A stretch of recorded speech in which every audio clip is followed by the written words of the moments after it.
Welcome to Screen Quest, a podcast where a fellowship of film lovers and armchair movie experts plays film roulette. I'm one of your hosts, Chris Waterman, joined by my fellow party members. That's right, you guys are party members now. I thought, why not? May Finch. Hi, We've got guys. May Finch. And Mr. Will Rotondi. Hey, how's it going? It is going well.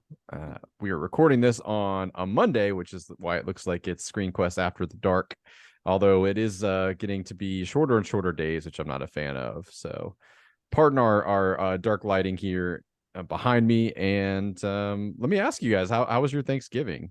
Do anything fun? Lots of eating. Mhm. Yep, lots of ham, chilling on the beach. Do you have a favorite Thanksgiving side or main dish? I would normally say mac and cheese, but I have mac and cheese at other meals. So Thanksgiving specific, I would say deviled eggs. Ooh, good pick. I like that. Nice. Gotta go with mashed potatoes, man. Love me. Classic. Love me some taters. Always solid. For me, it's a toss-up between green bean casserole, which I know is like kind of an abomination of just processed food into a big gloopy mass, but it is delicious. It's so either that or about 3 years ago now, I discovered the most amazing sweet potato casserole recipe that's got like butter and like vanilla extract, and there's a crust of like roasted pecans on top of it. Oh, that's good. And it's just delicious. Like, it's sweet, it's savory, and it's got the crunch. It's like everything you could possibly want for like a nice like texture, flavor, like contrast. So that might be actually my favorite. Well, on today's episode, we are going to be talking about the unicorn or dead horse that is Mission Impossible 2. So we will be comparing this just to the first film to determine if it is a worthwhile sequel or not. And we'll obviously get into it in detail. We'll also be drawing a side quest, as is our usual wont. But first, I want to know what you guys have been watching, because it's been a couple of weeks, and over the holidays, I know sometimes a lot of stuff gets watched. So what's everyone been watching, excuse me. Well, as we were just chatting about before hitting the record button, I went to go see Glass Onion, and I could not think of a better follow-up to the first Knives Out. Like, it blew me away. I love Ryan Johnson, and I really love Janelle Monáe, but just everyone in the cast just knocked it out of the park, and the story was really good. I think I was gonna say I think you'll be happily surprised, but you'll be happy and surprised. Let me put it that way.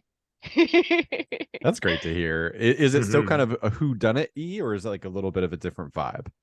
It's a little bit of a different vibe. I would say, I don't think this is a spoiler, but I would say it's less of a whodunit in a traditional sense and more of a whodunit in like a clue sense.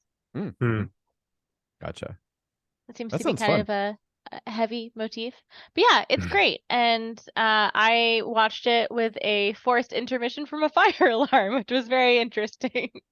So even having to take a break 15 minutes in because there are alarms breaking, it was still a great experience. It's good to hear. Yeah, that's a little frustrating when it's interrupted, but at least it wasn't somebody doing improvised jokes or some other obnoxious stuff. So and it happened at the exact moment there was a fire alarm in the film. So, it was just part of the experience. Viral marketing. It's just so people get curious and like go see the movie and feel immersed. Very cool. Will, anything interesting on your plate, good sir? I had to finish up Andor, man. That was how I wrapped up the weekend. And it did not disappoint. I was really like, I think I understand the hype as to why people think this is like the best Star Wars series, and I agree. So without any details or spoilers, I would just recommend, if you liked Rogue One, you should definitely check out Andor. Not quite done yet, but I think I'm like 4 episodes away. With kind of the intention of wanting to binge it sometime soon here. But what I've seen, I would agree. I think it is excellent and highly recommended as well. Yeah. It focuses more on the kind of inner workings of the rebellion, right? Mhm. It's like the genesis almost of the rebellion, right? Like, would you say like you're seeing like where they source their equipment and get their money from, and also the empire too. I think like they do a great Mhm. job showing you like the bureaucratic side of the empire. So not just like Sith lords and military commanders. Like you get like a really, I don't know. It felt like I don't know. The verisimilitude was there in a way that I don't think I've felt in Star Wars, maybe ever. Yeah. There was It felt kind of more an real. Yeah. there was kind of a nod to the bureaucracy in some of the original trilogy.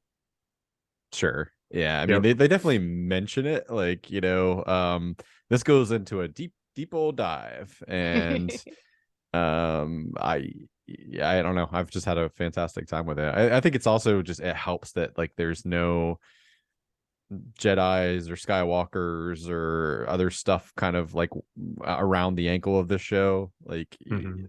they kind of go for it and tell their own story with characters that you still know, like, or at least like with like Andor himself, but they let everything else breathe and kind of develop and do its own thing. So let's see. So I have watched officially half of the Rings of Power. I don't know what people are talking about. That show is great. As a Yes.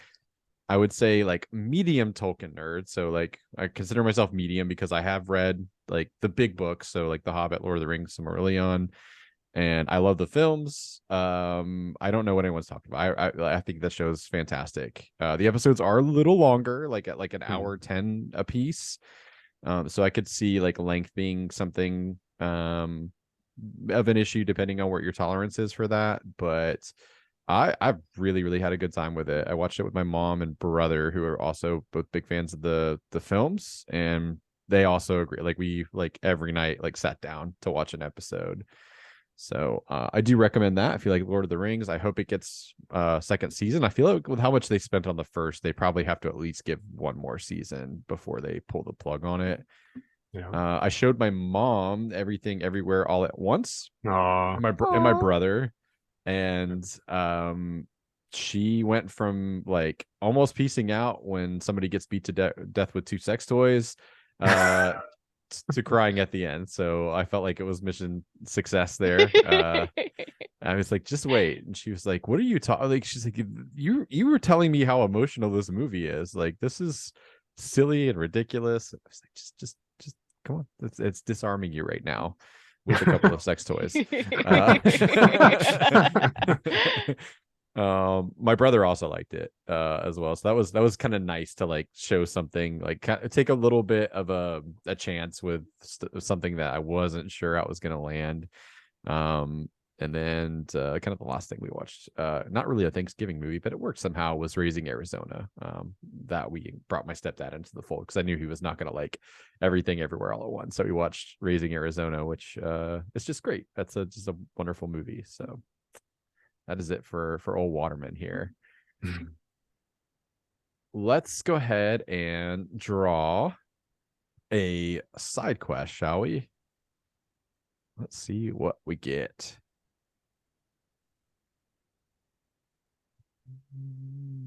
Here we go. I don't think we've had this one. So our prompt is, if you film it, they will come. So talk about a movie you knew was there simply to do fan service, and let's talk about whether or not you thought it stuck the landing. Will. Every Fast and Furious sequel that's come out in the last 5 years. I feel like that's low hanging fruit, though. I know. Like, That's why I laughed. I'm that's like, this is too easy. No. I have a non-Marvel one if you guys Oh, want. sweet. Yeah, yes, go for it. please. Okay, so this one is literally fan service because there's no way this would have been made if it didn't just have a huge rabid fan base. But the 50 Shades of Grey movies. Yeah. Yeah. Oh yeah. Because I don't know if you know the history, but I did a deep dive on this one because it's just so wild. I haven't read the books, but if you ever try to read a little bit of them, you will be astonished at the fact that they were like bestsellers and published by a big publishing house, because they are basically unedited fan fiction, just pulled straight from serial forums of none other than Twilight. Mhm. Oh yeah. Which is fine if you like that story. That's great. But the thing is, I'm blanking on her name, but like the creator behind it just really, really could not let go of any degree of creative control, and really was butting heads constantly with the director of the first 50 Shades of Grey movie, which I maintain is a decent movie. It has Okay. flaws, but it's like a solid B, maybe B minus in my book. Oh wow. Um, Okay. the others are a train wreck, and that's because she insisted that that director get replaced with a friend of hers that was basically just her yes man, and it just went Hmm. completely off the rails for the last two movies, and was very true to the book, but in a bad way. Yeah, sometimes you have to make creative choices when you're adapting from one medium to the other. Speaking of Lord of the Rings, I think that's a great example of maybe we shouldn't spend what would be 45 minutes of screen time like talking about the plan for the ring. They like condense that down into like a very short segment. But continue. Do you have any examples, like, because now my curiosity is piqued of Oh, where do it went I? sideways? Yeah. I mean, there's just like a lot of like little weird lines. Like the author has this a very specific thing against blondes, for instance, and just like weird stereotypes based on hair color, like as a person that like comes through her writing. And Okay. like the director smartly cut that in the first film, but they lean into it in the other films, and it's just really bizarre. There's also like more important structural things, like introducing a weird ex-stalker character in the third film that has never appeared in any other film. Um, and just things like that. It's just very messy. The scenes don't really make sense. Like they're characters that are introduced just because they're named in the book, and then nothing happens with them and they're never seen again. But they get like a long introduction. In the film, you mean? Yeah. Oh boy. So that's like the cardinal sin, I feel like, is to introduce and spend valuable screen time on a character that doesn't really move the plot forward or add anything like thematically, and then never see them again. Yeah. Like that's a big no-no. Yeah, it's just it's bizarre. Again, I will say first 50 Shades of Grey, decent movie. The other two, complete fan service. And if you really, really love the books, maybe you love those movies too. But if you're coming in as someone who hasn't read the books, it's a nightmare. I got through it just by playing a drinking game. And that's about the only way I could Sometimes recommend it. that's the way to go. Sometimes, yeah. I have never read the books nor seen the films, but I do have a funny story. I heard a snippet of an audiobook because I used to work at our concierge service, like for work. So I was a property appraiser for a while for automobiles. And this was like a center that's no longer open where customers could drive their vehicles in, and under an hour we would have an estimate, done for them, and we could print out checks and all that stuff. It was nice and convenient. In any event, a customer left her radio on, or her, like, more specifically, her CD player. I guess she had gotten them from the library or something, and there was a extremely raunchy part of the book that was Oh no. playing. Like, I got into the car to like drive it back around the front, and I was like, "Oh my god!" Like, and so I turned off the power, and then I saw the look on her face when she went to get into the car, like, oh no, like, did he hear my book? And I allowed her to maintain her dignity by probably thinking that she had actually like turned off the radio when she had in fact not. So, if you live in the Jacksonville area and that story sounds familiar, like, let us know. I'd love to know who that was. Oh my gosh. Just kidding. That was very funny though. The thing is, it's not like, again, I didn't read the books. I only watched the films. Maybe the books are raunchier, but like it's supposed to be like this dark BDSM fantasy, but it's very vanilla through and through. And all the stuff that's supposed to be BDSM is like very wrongly presented compared to the actual community, which is Sure. Yeah. interesting. But Marianne calls it mommy porn, or like soccer yeah, mom porn. basically. Yeah. Have you seen the soccer mom porn, Will? Nope, that has not come across my viewing roster. just heard about it, and I haven't read the books, haven't seen the film, so I can't have an opinion about it. You're just like, my hands are clean of this discussion. They're clean now, might change in the future, but yeah. As of this recording, they're clean. That does seem like it would be a fun drinking game like party though. I don't know if the triple feature you'd probably be wrecked by the end, but certainly like We a film had or two. I watched it with my girlfriends in college, and we like had a few movie nights that we spread the trilogy across. But I'll have to like go find the drinking game because the things on it are hilarious, and send it to you guys. That'll give you a good picture of the movie without seeing it, just seeing what's on the drinking game list. Yeah, maybe I'll post them on the like a little screenshot like over there. There we go. So you can see the rules. Great idea. There you go. There's your next movie night sorted, audience members. Have a couple and watch 50 Shades of Grey, and then I know it's 50 Shades Darker, and I have no clue what 50 Shades Freed, which is a very misleading title. Okay. Roger that. And without further ado, let's move from one cinematic masterpiece to another and talk about Mission Impossible 2. So Will, take it away, since this was your selection. Sure. Well, I think that it's interesting, sort of the trajectory, like how like the really like deep like Criterion Collection films that we were like, let's watch, Stellaris and Stalker, and now let's talk about 50 Shades and Mission Impossible. We have range as a group here, all right? It's true. We're not pigeonholed into one particular thing. That's why it's good. We actually did put good thought into that list when we curated it. We wanted this kind of insanity, so I promise this is very intentional. Yep. Oh, and there's a reason why I chose MI2, man, because and for like as much as I'm looking forward to how much you guys either did or didn't like it for various reasons. Like, I think I'm going to enjoy most of this discussion, just comparing it not only to the original film, but also if you even wanted to talk about like how the original film kind of had its shaky moments. Like, there were people that weren't a fan of the first one when it came out. And so I feel like MI2, whether you think it was a good course correction or not, definitely had a course correction when it came out. But I guess I could go ahead and just kind of recap both just for the sake of it. So, like, friendly spoiler alert to our listeners that, as usual, we'll be talking about some plot points from the film that may inadvertently give away a little bit too much of the story, depending on what you may have seen. But the first Mission Impossible, which came out back in '96, from what I recall, tried to be relatively faithful to the source material. So, I mean, you have like the classic theme song from it that plays at the beginning, and like those moments where the action starts to pick up.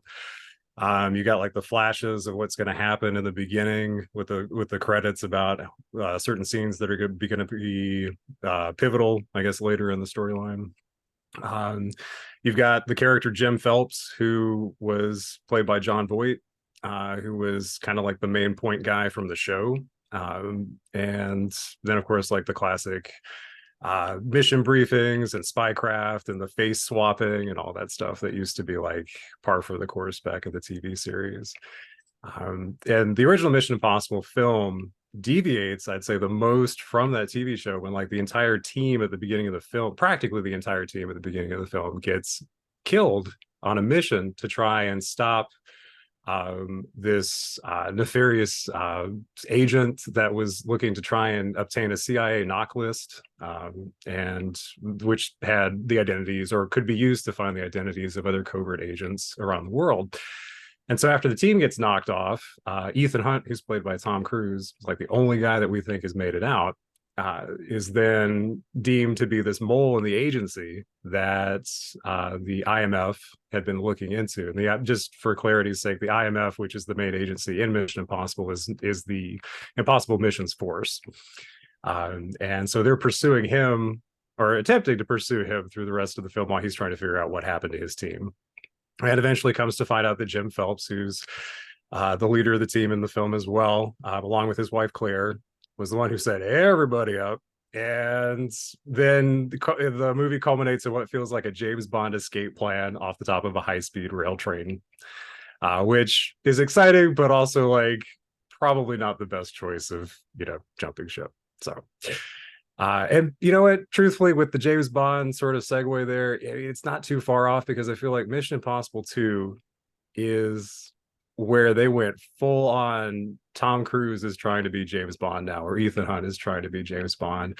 And maybe some of that makes sense. I mean, to some extent, when Mission Impossible came out originally and James Bond was also, or I mean, films were going out around the same time, that was all very much like Cold War and that whole espionage and trying to outsmart your enemy, and mind games. And then around the 90s that wasn't so much of a thing anymore, and there's even a little bit of commentary about that in the first Mission Impossible film that is kind of reflective of what goes on in the James Bond movie GoldenEye, where it's sort of taking a look at what it used to stand for and maybe not really what it's needed in that time.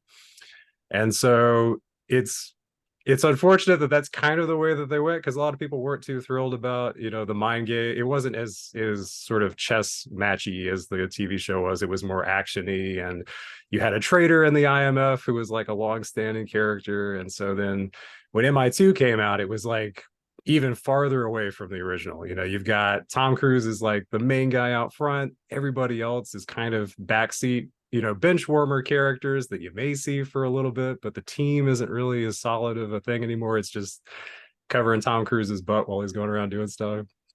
And we also get to see how he's very much an adrenaline junkie, like the opening sequence of Moab, where he's just hanging from his hands on the side of a cliff, jumping 15 feet across it, hanging on his fingertips. Like, I think there was only like one safety harness when that was involved. And that sort of set it up for like all the sequels that we've seen where Tom Cruise likes to do all this daredevil stuff. But it was like that sort of set the tone for the rest of MI2, where it was like, this is not the Mission Impossible that we saw in the last one. But so there's plenty of over-the-top action, which is very much in keeping with John Woo, who was the director of the second film, including some of his like signature trademarks for that action, which we could talk about. But very James Bondy, where Ethan Hunt is put in charge of trying to find this rogue IMF agent who is attempting to obtain this lab engineered virus. It's like super Ebola, basically, called Chimera, and release it on the population of Sydney, Australia. And so there's a lot of action. And by the end of it, Ethan stops, the release of the virus, gets the girl, kills the bad guy after a very unnecessarily prolonged bro fight on the beach, I might add. But there's a little witty repartee with Anthony Hopkins at the very end. For the sake, we'll just call him the Mission Impossible version of M from James Bond. And that's pretty much it in a nutshell. But I guess before we dive into general impressions, I'm trying to think if there's anything else. I think that was pretty much it. I know that, that in some ways, after MI2, I mean, MI2 did really well at the box office when it came out, but it's sort of always been looked at as the black sheep of the franchise. And I think that's why there was a little bit of a hiatus between that and when J.J. Abrams tried to come in and breathe life into, a third installment and revitalize the franchise. But even when when MI3 came out, and this is extraneous, I know, to our judgment here on MI2, but when MI3 came out, it wasn't as much of a hit at the box office. It could have been because of MI2. Or it could have been because Tom Cruise was really hitting hard on that Scientology leading up to it. Who knows? But I think that in some ways there are elements of this film that sort of influenced where the franchise continued to go afterwards, and which may or may not be what you think will help you determine on how you feel about the film as a whole in the franchise. But now that I have talked everybody's ear off about it, let's get to general impressions. So, Chris, I think you had said that you had seen the first one. Did you see the second one, or was this your first time for it? Oh no, yeah, I've seen the second one many times. So this came out when I was in 7th grade, I think. So I saw it at the theaters twice, and I've seen it a couple times since. Like, I think when I made the plunge to see 4, 5, and 6, which I hadn't seen. Like I kind of started back at the beginning because I wanted to get a sense of like how does this franchise evolve? Like how does it go from where it starts to there? And it's a very interesting exercise. But yes, I've seen it. So general impressions on how you feel about it, just overall, or that stuck out to you going back to watch it again? Yeah, so I sat down to record this podcast prepared to say that I think this movie's dog shit.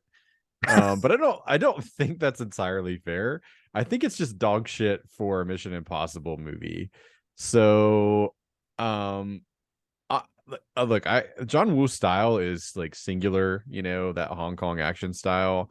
I wonder how I'd feel about this movie if it was like maybe different actors and not a Mission Impossible film. I think there's a good movie in here somewhere.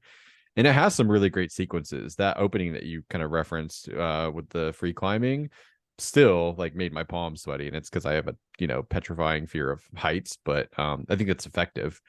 And I love all the homages to Notorious. Like this, the whole plot of this is like a ripoff of the Hitchcock film Notorious. Or maybe I shouldn't say ripoff. It pays loving homage. I'll give him the benefit of the doubt.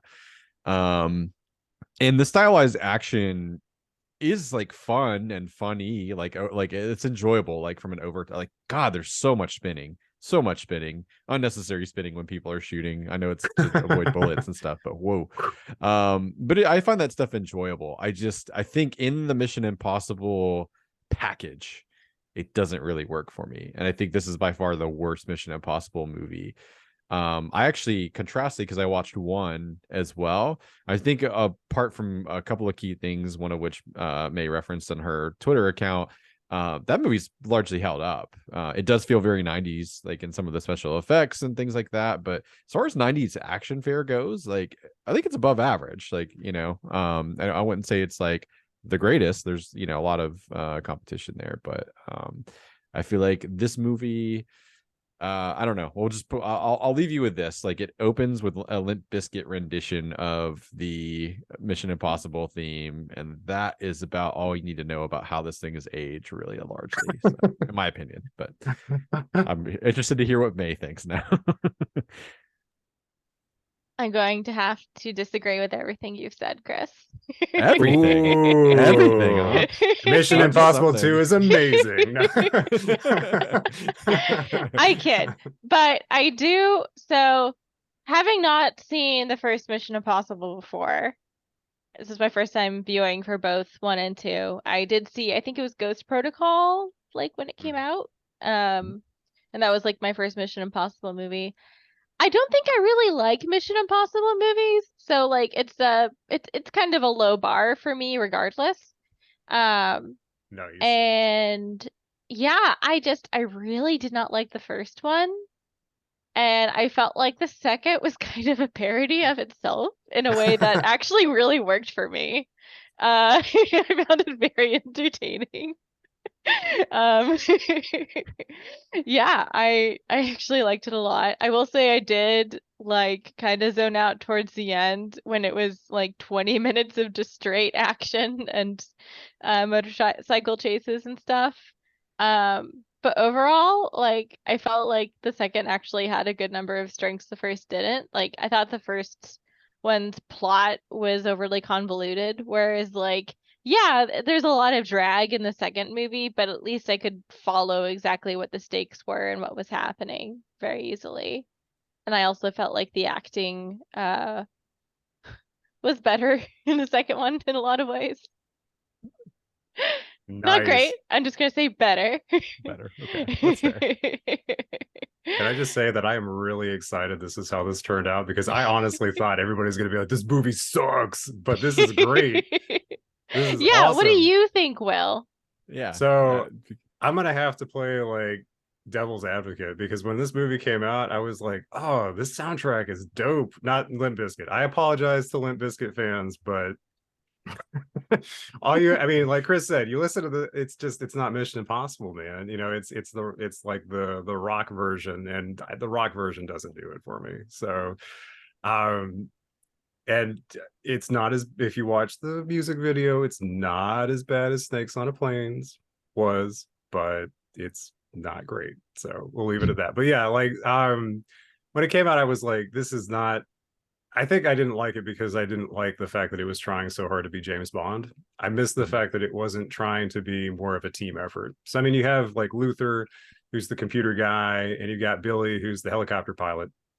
But you know, they're so put into the background where their parts are relevant, but just not enough that I felt like it was a team anymore. And it was just so much Tom Cruise that I think I just sort of I got on tilt about that. But like Chris said, if you sit back and you just look at this as just like, this has no tie at all to like classic Mission Impossible, then you're just like, hell yeah, all right, I'll just watch it for the action, man. You know, it's like the Hans Zimmer soundtrack, which strangely enough sounds like Gladiator at one point, and then sounds like the little like interlude synth sounds I heard in Equilibrium at one point. I'm just like, I'm getting flashes to other movies. And Don't forget the wailing guitar, dude. That like he definitely yes, oh my like rocks that gosh, a lot. And I didn't mind that. I think the Zimmer soundtrack's pretty good.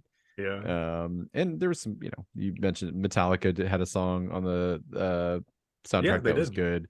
Yeah. And Chris Cornell did a version of Have a Cigar by Pink Floyd on the Yeah. soundtrack. So anyway, So sorry to it's interrupt. oh no, you're good. I mean, and we're gonna get I would love to tie back to the music here in a minute, because that was one of the things that just stood. I was like, this was very much like this was a different feel for it. And so in some ways I liked it for like the action and the different idea that they wanted to go with, and because they wanted to make it look all sleek and cool, and Tom Cruise being like this over the top ridiculous action star. But then I think I just got on tilt after a while because I was trying too hard to try and like ground it more in Mission Impossible, classic Mission Impossible, and it just felt weird to me at some point. So I would go back time and again just because I wanted to watch like the sequence, like the action sequences, or I wanted to listen to the music. But beyond that, I was just like, this could have been done better. So I had hopes when MI3 came out. And I feel like that was where they course corrected back to like doing like a team as the focus behind trying to get the. I mean, Tom Cruise is always going to be the adrenaline junkie. He's always going to have the ridiculous stunts. Like you could see some of that later in the motorcycle chases, like you were talking about in Ghost Protocol, or when he's like scaling the Burj Khalifa. And so that's always going to be a thing, man. And I think they've found a better like balance in that. But yeah, when this first came out, I was just like, man, this is something else. So I love it and I hate it at the same time. It's weird. I have to be in the right mood. But yeah, that's pretty much it. But You yeah, hit the nail on the head. I think like this movie to me is a gross overcorrection from the first one, which is like kind of a straightforward espionage thriller with like a couple of action sequences. I think that like fulcrum that they find with 4, 5, and 6 is why I like them, because you have the team again, and you got people like oh gosh, Simon Pegg and is it Jeremy Renner and stuff like that, and some great other like, you know, guest stars, I'll call them, I guess, for like movies here and there. I think you could argue, before you move on to your next topic, that 3 is actually the worst of these movies. And I want to go watch that now because I was so underwhelmed when I saw it. I wonder if this movie would have moved up a slot for me just because it is like fucking entertaining and wild. 3 felt like it's just an extraordinary squandering of talent with J.J. Abrams and Philip Seymour Hoffman. Like and granted, I saw that like 10 years after it released for the first time. And I was just like, woof, man, like this movie is kind of a wet fart of a film, and that like it doesn't do anything particularly well. It doesn't do anything poorly, but like this at least 2 commits to like what the hell it is, like full force. So props for that, I guess. This is just this might be a hot take for J.J. Abrams fans, but I feel like he tries to do stuff safe. He tries to do what's worked well, and he wants to like hit that nostalgia factor every time he tries to reboot a franchise. And so that's why a lot of stuff, it's like, yeah, it feels like it, but it's just not, like you said, Chris, it's just not memorable. It's not going to stand out as like, that's the film I want to go see in the franchise. I think that it did a good job of trying to lay the ground. Again, also very classic JJ. Like, we want to lay the groundwork for what's going to come later. So I think that it did kind of course correct back in the right direction. But yeah, again, it was a little bumpy. So, but I digress about MI3.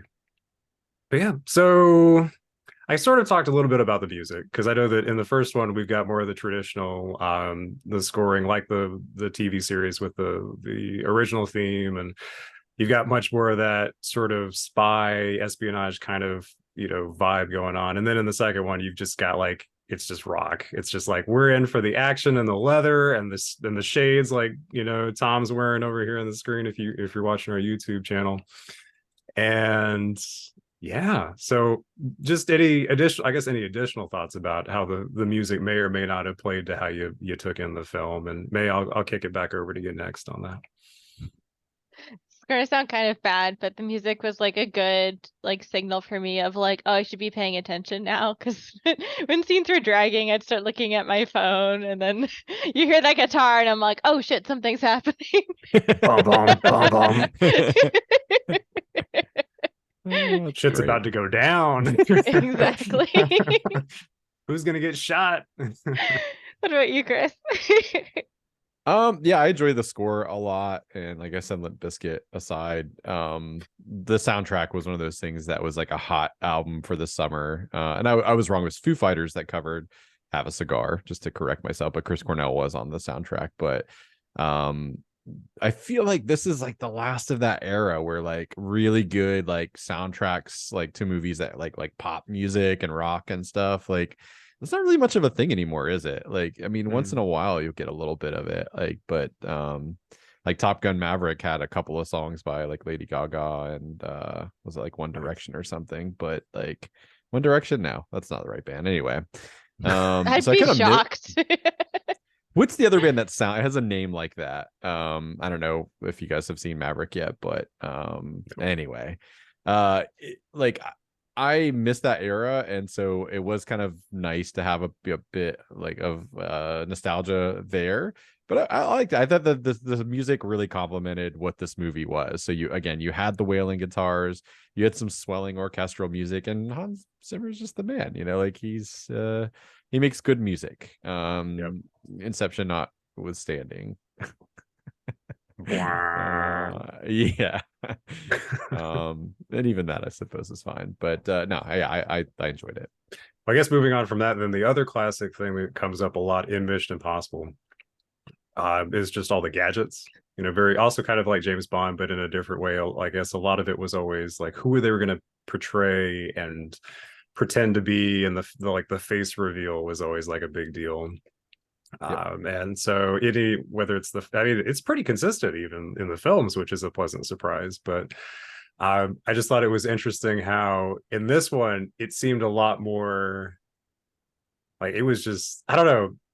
I found it interesting, like thinking about like the sort of the camera trickery that you would do with how you like superimpose like just the little reveal, because most of it just seemed very smooth to me watching the second one. And even the nice little touch where it's like, oh yeah, their voice changed, so they have that little like piece on their neck, that little piece of technology that modulates their voice when they're impersonating somebody. So I just thought that was entertaining and clever. Was there anything in terms of either the face swapping or the gadgetry that stood out to you in the second one, whether or not that influenced your thoughts as it may or may not have pertained to the first one? That was a very convoluted way to phrase that question. So just in terms of gadgets and face reveals, how did you feel like that may or may not have influenced the second one in your opinion, for better or worse? I'm picking up what you're putting down, Will. Don't worry. I wish the second had more gadgets. I feel like they were more central to the first one for sure. And I think that again was part of it, moving to be like action with guns and motorcycles and rappelling a lot and stuff like that. But yeah, the thing that stood out to me was obviously the exploding glasses that the film kind of opens with. As well as I have to appreciate the fact that they took basically a syringe, which is you know what, honestly a scary enough implement, and redesigned it as a gun. Yeah. For administering the scary virus. I thought that was some clever design work. What about you, Yeah, Chris? I sorry, appreciate the evolution. No, you're fine, man. I appreciate the evolution of the face swapping, because you can actually have anybody look like anybody versus like Tom Cruise just happens to be impersonating a senator that looks exactly like him in old man makeup like in the first Yes. movie. That shit killed me. I Yes. was like, oh my god. And I think they, wanted it to be like believable or something. So I think the way they handled it was great. It was very smooth. The voice modulation a great touch too, because then you can basically have an excuse for why they don't sound like themselves. They're not just doing a shitty Tom Cruise impression, in other words. This film lacks severely in gadgets. Gadgets are basically things that Tom Cruise rolls against the wall and shoots with his gun and they go boom. Like that is the extent of gadgets in this movie. And he does that a lot. I also learned that any canister in this movie is liable to have explosive substance. There's just a thing that says hazard waste at one point. And he's just like, bam. It's like that just could be sewage, like, but nope, it blows up. So good to know the rules of John Woo are persistent through all his movies. Yeah, but I was missing that. Like, I think one of the strongest scenes in the original is obviously the heist, like in the vaults. Like all of that was very, very cool and neat. And in subsequent films, we see some really interesting tech and things that are used to pretty great effect in the scenes. But it's, I suppose, just the style of the film. It's not really like that. I do want to point out as one last point that they had like the worst discrete binoculars with these giant red, like almost lasers on the side of it. I was like, Jesus, that is not discreet at all. Like they're looking around and there's a huge red light like on the sides of their binoculars. So, you lose some points, I think, for discretion there when you have a big blinking light on the side of your binoculars. But Sneaky. Can't tell what I'm doing. Yeah. Oh man. I agree with you. I miss the gadgets, like the sort of the more of the covert espionage elements of the first, or even from the TV series to some extent. I do think it's funny thinking about how Tom Cruise did in the first one. Reminded me, I feel like in the TV show, it's very similar to that just because of the technology at the time. It was the person who was pretending to be like whoever they were going to try and impersonate, they also played. And so like the voices sound similar and the everything sort of lined up, so it sort of helped with the believability. And to watch that in the first film was kind of a nice little nod to that, at the same time that it is sort of by those standards, then that's a little corny. And especially now, like going back and watching it, you're just like, that's definitely Tom Cruise. But yeah, when they try to, and even when in the second one where they try and do that and almost like turn it a little bit and have somebody impersonate Ethan Hunt, I thought was kind of cool to do it that way. But also just kind of weird too that it sets up this in a tangential way of answering this question about gadgets. I feel like it's interesting how in the TV or in the films, at least, it's like the villain typically has, or one of the villains, if it's not the main one, somebody has like defected from IMF.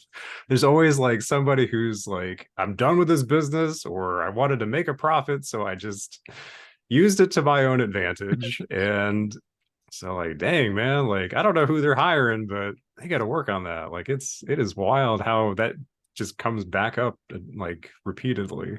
But I guess that's sort of like my gripe with the gripe I had with MI1 was sort of the gripe that I had with like some of these sequels and other franchises where you have like the disenfranchised, like the older guy who just didn't like the job anymore and he used to be your hero, but he's just like, screw this, I'm so done with these people. And just like rage quits and decides to take the whole company down. Like it's unfortunate, but it is there you have it. But yeah, but gadget wise, yeah, I agree. I wish we had a little bit more tech, but I feel like that's sort of where it came into play later with like when Simon Pegg comes on, when his character's involved, and more you get a little bit more with Luther that gets involved with it too. So that's nice to see that they went back to that. I guess in some ways maybe they were trying to not be completely like James Bond, since James Bond's whole shtick was always like going to Q to get like the magic, like the pin or the laser in the watch or the bomb that's gonna, go off. And so maybe in some ways it was like we want to have the same kind of like the essence of Mission Impossible and still do like this action movie without having to rely too much on that. But yeah, interesting to see if it would have been done differently. like what they might have changed with that if it had been less 90s action, or even 2000s, I guess, for that. But because watching this film to me almost feels more like The Rock, or like I guess Top Gun in some respects. It's kind of to May's point too, like it's not taking itself completely seriously.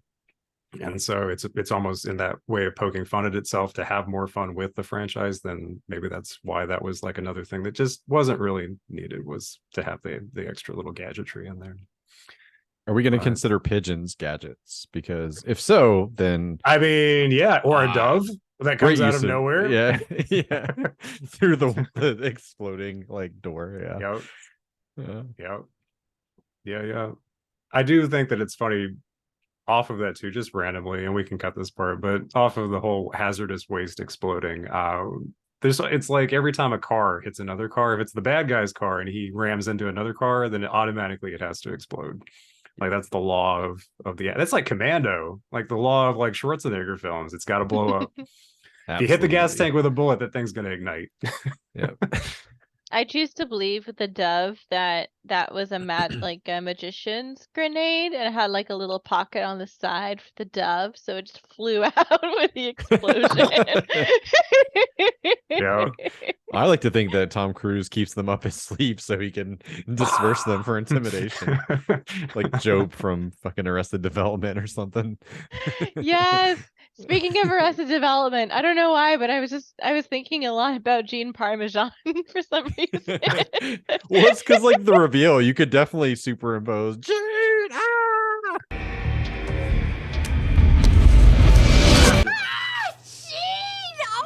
Gene, isn't he the best? Every time the mask comes off, I was thinking about Gene. All right.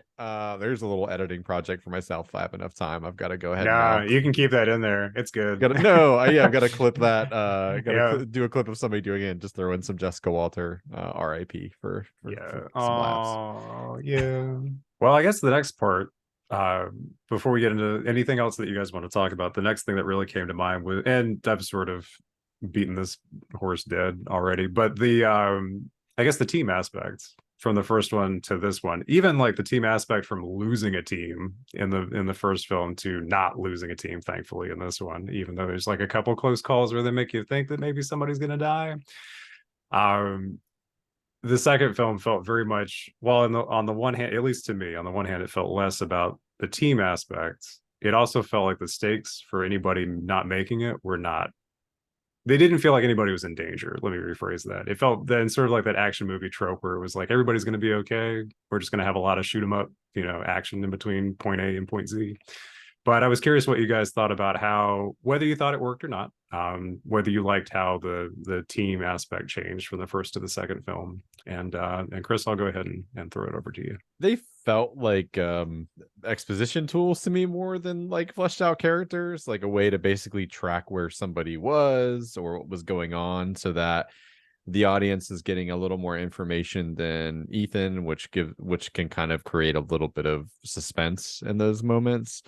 And again, like I know I'm using a little bit of like foresight of what comes after this, as well as hindsight of what came before, but like I really, really like the team in the subsequent movies, and they do feel central to the plot. And they have their own stories and histories and things that factor into why they're doing what they're doing.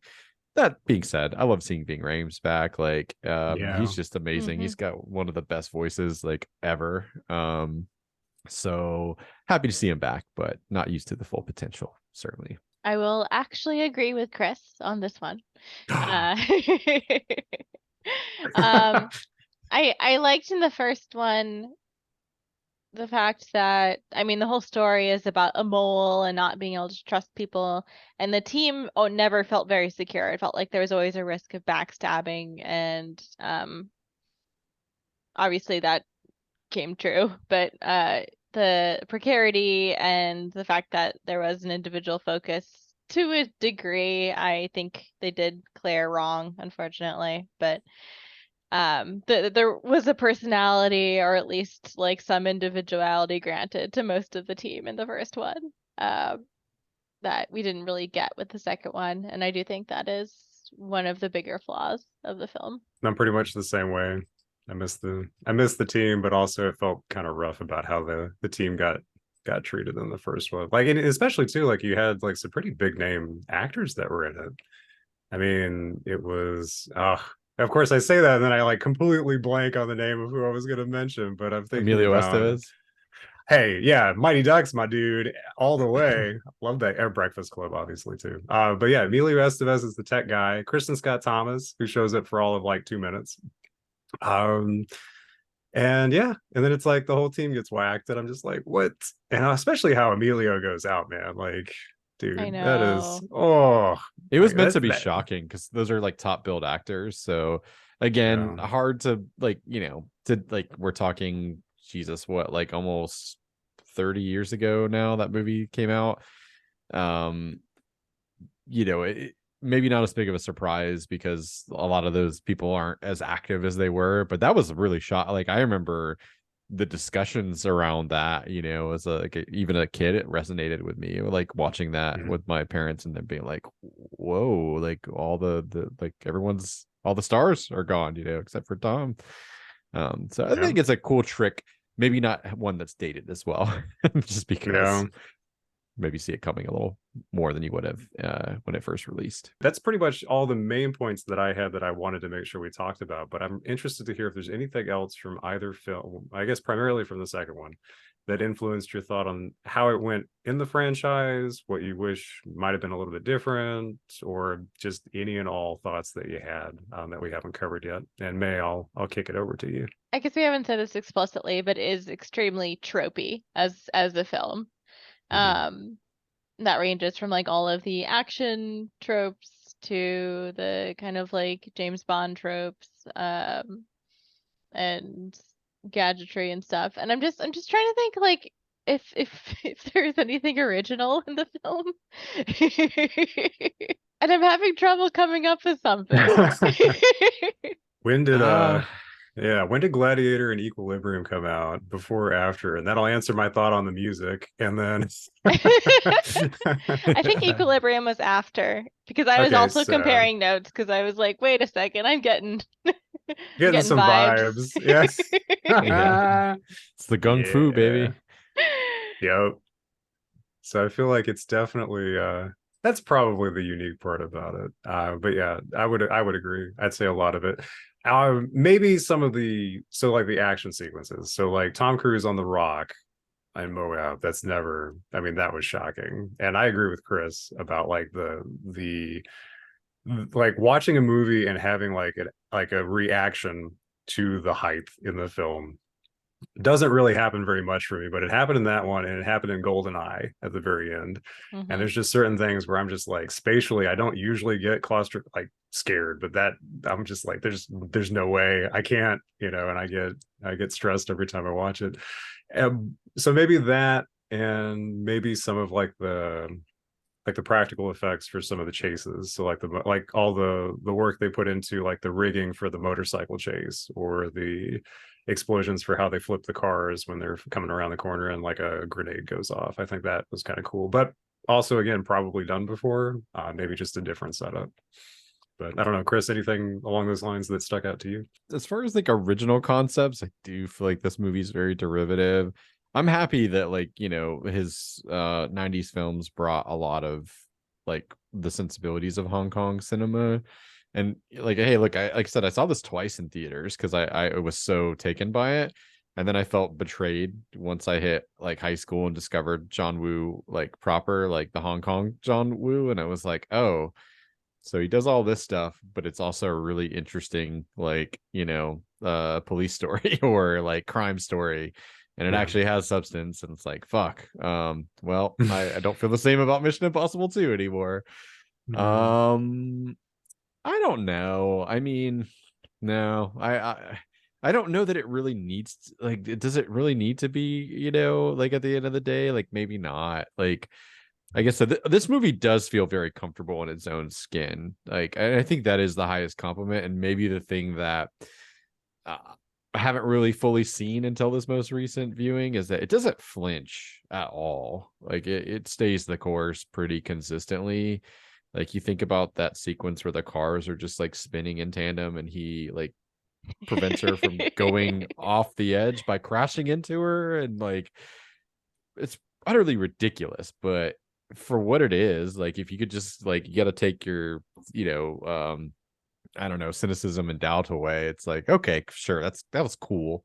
Like I think that's what this movie boils down to. It's largely cool. It's not realistic, but it's cool. Yeah. How about that like midair collision from the bikes, and then they just like from their bikes they fall off a cliff and then just start fighting. And I think you mentioned it, but I was laughing my ass off because I forgot how long that fight scene is. It Yep. rivals one of the best jokes in a John Carpenter film, which is like a back alley brawl that goes on for an absurd amount of time, and everybody I've ever shown that movie to has the same reaction, where they start getting really annoyed, and then Yeah. you see the change on their face as they realize like it's a joke, like that the Yeah. fight is still going. That's how the fight on the beach felt to me, and it actually got a good chuckle because I was like, I wonder if Yeah. he is maybe playing with the audience a little bit there, like, oh, surely like somebody's got to go down at some point and stop. But yeah, I don't know. I think this movie has no substance, but I'm okay with it. I'm more okay than I've ever been, we'll put it that way, because I was able to kind of appreciate it in a different way. So Yeah, I do think the tropiness works in its favor, and I think that the fact it isn't very original at all helps it take itself not too seriously.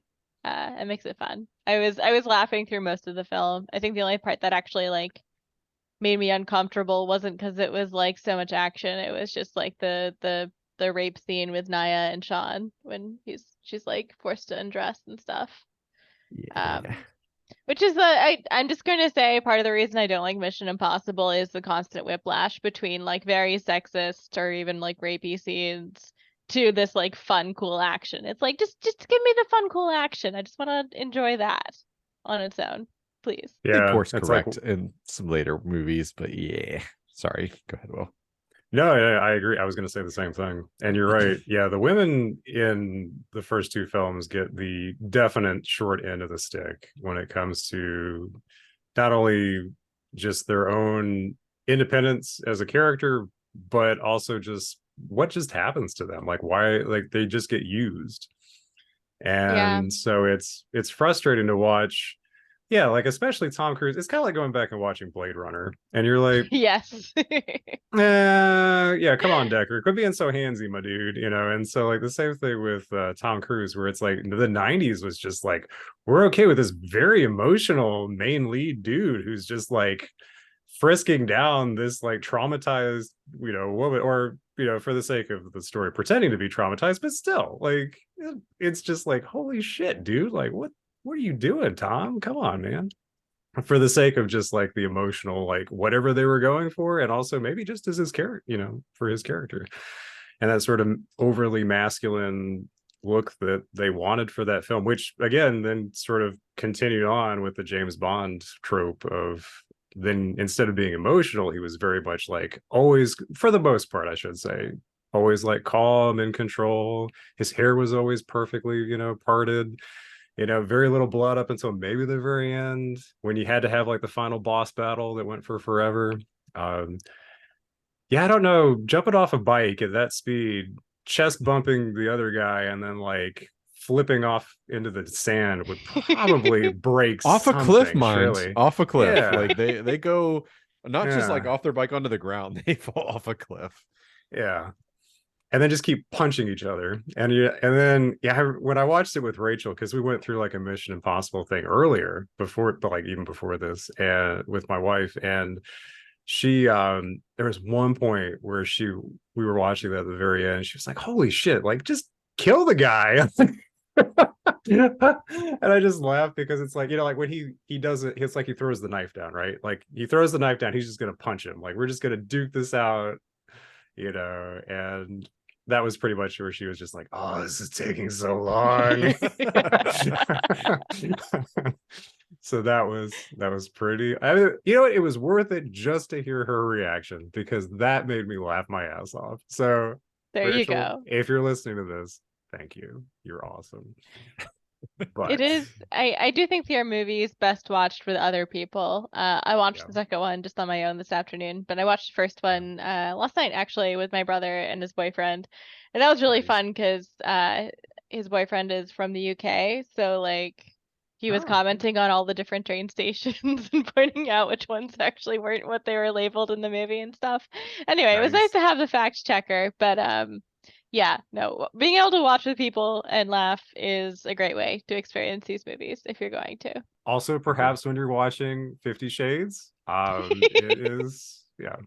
Absolutely. We're gonna just like put that one on the list too. It sounds counterintuitive, but it's more uncomfortable to watch them alone. You want to watch them with people. This is a group effort. It's not an orgy, it's a group effort. We're gonna Yeah, just to that's the 50 clarify. Shade viewing party, Yeah, apparently. yeah, Yeah. yeah. Hey, Uh, viewers can do what they want to do. Yeah, it's no judgment here. no shame. You can watch whatever you want to. If you like to watch, it's Hell, a fine. Mission Impossible orgy would probably be a blast to be honest. Like, Hazardous waste. Oh. Yep.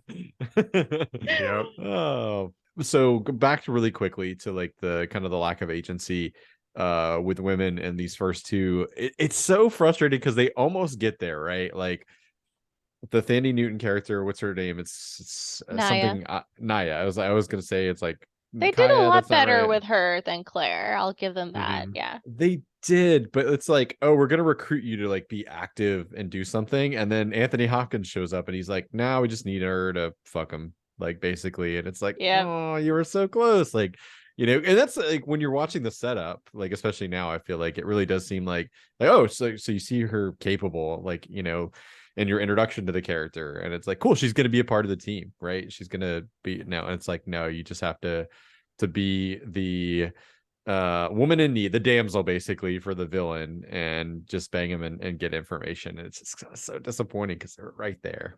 But anyway, I found it interesting that they came that close and then kind of like almost seem aware of it, and Anthony Hopkins has that really gross line too, where he's like, "Oh, what you mean go to bed with a man and lie? She's a woman. She's got lots of training." I was like, rude, like fucking hell, man. Like, I think there was a similar throwaway line in the first movie. I think it's just they're contractually obligated to say at least one very sexist thing I guess, man. per film.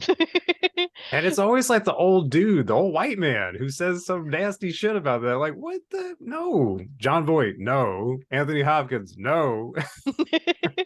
I Yeah, could where's my tell he water sprayer? yes. I could Stop definitely it. tell he was making Hannibal at the same time as this, because he is very Hannibal Lecter-esque in like some of his like demeanor and body language. Maybe it was like the exotic setting in Spain, but I was like, you're very much in. I feel like you're Hannibal Lecter like skin, no pun intended. Like for these scenes right here, which added like a kind of layer of creepiness to me that I had never picked up on before. Well, any other thoughts before we cast our vote? I do have one other random thing to add, which we can cut, but any other things that you guys want to mention? I'll just say one more thing about Naya, which is she is introduced as like this amazing, insane character. And like Chris mentioned, like then she gets her assignment and it's just kind of downhill from there. But they also just like with her wardrobe, her behavior suddenly shifts. Like they take her from like the kind of like seductress archetype to girl next door archetype through the film in order to make her like the acceptable love interest by the end. And it was so textbook, my jaw dropped.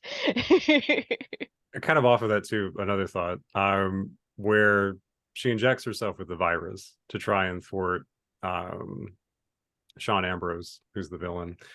It's interesting to me how, watching it again, I thought, wow, okay, very ballsy. I like it. And then she has some line where she says something like, "I wasn't thinking, I just did it." And I'm like, I feel like your character should be smarter to know. Like, I thought what you did was smart because you knew you were going to get shot. And insanely heroic too. Yeah, like and like you forced his hand. So don't just have her have a line that says like, "I don't know, I just did it." I'm like, no, that was smart, but yeah, don't just like don't like take away from her moment by having some really like unnecessary dialogue. Like, and then after that, it's like they just dropped her off in Sydney and she just roams around in the cliff and commits suicide. And I'm like, what the hell? I And so feel it's like always she like could have gone through that hole in the wall too. Like she's like, yeah, you can't get me both of us out, and he's like, nah. there's not enough space on the I'm raft. I'm like, why? I just didn't understand. Yeah. There's not enough. My parachute only holds one person in this film. All right. Oh, that's why is the parachute. Yeah. Okay. I Okay. still think he I could have held her. I mean, she's tiny. He could have done it. It's like, no, there's no shit in the Tom Cruise. logic of Come this on. movie, he probably could just be like, I'll spin and you can land on me. Like, Yes. it's fine. It's I'll James cushion your Bond. fall. Yeah, Like, yeah. exactly. I'll come back for you. Yeah, what? Sure. Yeah, you'll send the two dudes in the helicopter to come back for her. You're gonna go beat the crap out of this other guy. All right, guys. So what's the verdict? Drum roll. We're gonna come down to whether we think Mission Impossible 2 is a unicorn or a dead horse for the franchise. And May, I'm gonna pass it over to you for your judgment. I think I'll be standing alone here, but I do have to say it's a unicorn. I think it is a great like Hey. self-aware parody of the franchise and of this kind of spy action film. And that helps me forgive its sins because I see them as part of the parody. So yeah, it's a unicorn for me. I genuinely enjoyed it more than watching the first one. Awesome. All right, Chris. What do you think? Yeah, it's a dead horse, man. And I think in a different package, I think Yeah. this would work better for me. I think it is fun. Like I've softened on this movie. Like I said, I came prepared to shit all over it, and I was like, you know what? Like there is a lot to like about this movie, even if most of it's ridiculous, but it is derivative, and the best is yet to come. And again, I know we said we weren't going to really compare this to the future movies, but even like I think the original Mission Impossible is like what I want, even if it's not a perfect movie, and it's certainly not. It's more of what I want out of a Mission Impossible film. And I think just it just does it as a sequel, it misses the mark completely for me. I don't think it enriches the universe. It goes a different direction. So if like we were judging on originality, like I think that's a different conversation, but I don't think it enriches the franchise at all. Well, I will say this before I give my judgment for our listeners. If you are interested in the original Mission Impossible and you are much more into the sort of mind games and espionage, I think the TV show is definitely worth checking out. And I'm pretty sure that's all on Paramount Plus. And probably also all the Mission Impossible films at this point too. Except for 3, which is weird. But anyway. Yeah. So maybe one day we'll see. But I have to say overall, from a franchise perspective, and also the reason why we had such a break in terms of Mission Impossible films up until more recently, I got to go with Dead Horse. I still think it is fun on its own as sort of like maybe even a fan fiction of Mission Impossible, but it is, in terms of the franchise, I think it is the weakest link. And so unfortunately, as much as I want to like it for more, I think that it was trying too hard to be something that it really didn't need to be. But it's a hell of a dead horse. You know what I mean? It is. It is. Can we say it's at least like a sparkly dead horse? Yeah. Sure. Maybe. It's halfway. Chris It's kind of like no. sparkly, kind of like Twilight, where you go like a little bit, a little bit there in the sunlight. This will be the last episode, hopefully, where we don't play a game. We're coming off the holidays after all, so we're going to keep it nice and short for this week's episode. We are going to draw another card.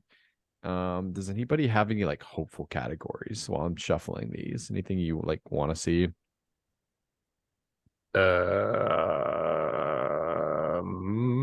I'd love another more than some of the parts personally. Yes. I agree.